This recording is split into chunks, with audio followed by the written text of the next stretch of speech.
Recently, people have complained that their frame rate in CSGO has dropped. Balloon posted on Reddit claiming that unparking his CPU gave him an extra 100 FPS. Parked cores save power but reduce the speed of your computer, so I tested it out on 3 different computers to see if unparking the cores would make a difference.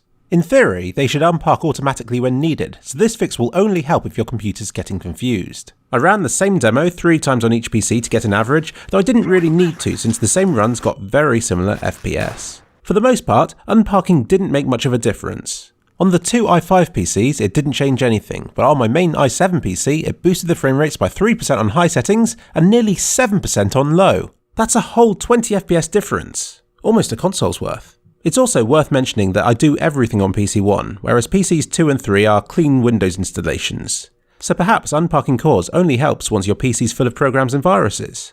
Or maybe it's because it's an i7. I just don't know. I tried my best to be consistent with the tests, but I ran it again on the i7 and once again found that unparked made the frame rates increase, though this time only by 1% on low settings and 4% on high.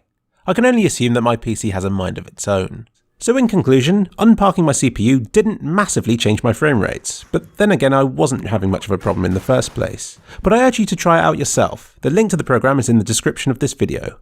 Let me know if it makes a difference.